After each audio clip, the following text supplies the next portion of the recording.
कहबे तो कहते बुढ़वा बोझ निक लगत तो एक नंबर के थे,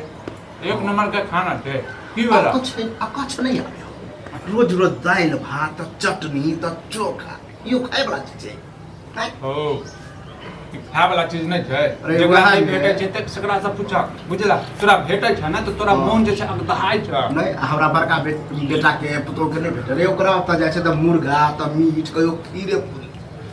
खा के तो बुझी गदगदा जाय छै कहियो कताल के गेली लेकिन मस्त सके एक दिन की बड़का दऽ देलकै जे बड़का एते कथी अब ह देखा। आ एतऽ जे रोज रोज के खेबो करै छै ना घिवेबो करै ये छै त रोज रोज के खेते त ई सानी खेते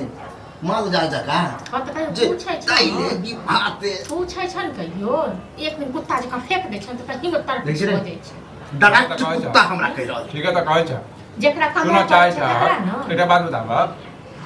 तू हमरे घर पर आबि कऽ आ ओकर हमर दुश्मन के जे बड़ाई करबह तहन हम चसाबै आ जे तोरा उ नीक बना के दै छै तो ओते कला ने खाइ छक जाके न अपने 10 दिन आग दुश्मनी वाला बात के हाय दुश्मनी वाला बात नहीं केलखिन एगो बात कहबो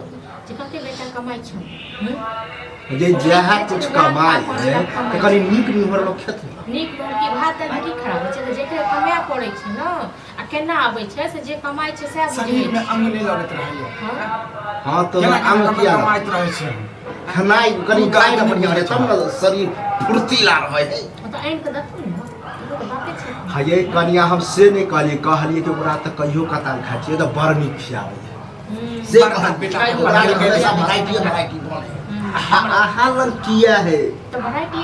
मांग छै किया नहीं जाइ छै किया नहीं राखै छै बाप रे ये जई घड़ी गेली ना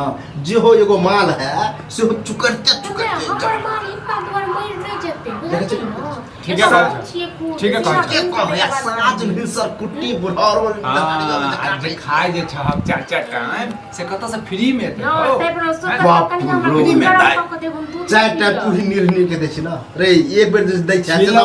छीन लेबा हम खाना हेबो छिन करे गेलै। बुढ़वा के पर धनेबो करैया हां जते खाइ लेल दै छै न तते कथी करब घिनबे वाला बात है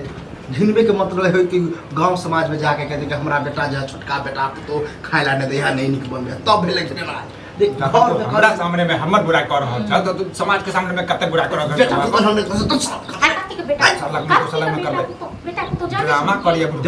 ड्रामा करिए हां जते तोरा भेटै छै ना तते तोरा मनक धाइ छ बेटा को तो पेठा गेल गर्दन काट के बाप जे निर्णय के पहले खिबो मैं एक बेर कहल को कि सबक में बाप बेटा सबक में बाप बाप छु ई हेटा नहीं क्लियर बुझलिए कत्ता धरा बते ई कत्ता धरती जे एगो का ये- छथिन एगो का हमरा करै छै कनिया सब मुंह नहीं लगाओ ना तो हम कनिया के तबियत खराब रहे मैंने हम ही गए थे मुलक किया घर से निकल के लो हम नहीं के मतलब मारा बैठ के लड़ाई नहीं सुनल गेल अनटेटल बात ते दुआरे वही रह हम अपना मन से तोड़ाबै छी आ जहिया बुढ़बा गेलो ने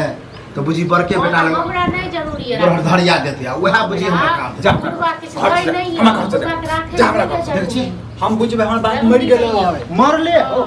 मरले हो बाप बुझबे कैला बुझ ले हमरे घर पर खाइ छ हमरे जैसे ई बुराई बुढ़वा करे अखन नहीं मरल बुढ़ाई के बात कर अब वह में कहां मुंह फुटलो कि हां ये कि बहू के कथी हां निक बना हां तो बहु के लात कते खेला बहु का के- मार दो तखन बुढ़वा के नीक हेतै हमारे बहु के लायक लात है, मार यार, दो हमारे लायक तनाव बड़का बेटा तोर हीरा छ बड़का पुतौ तोर हीरा अरे हमरा लिए बड़का छोटका सब हीरा है सब हीरा है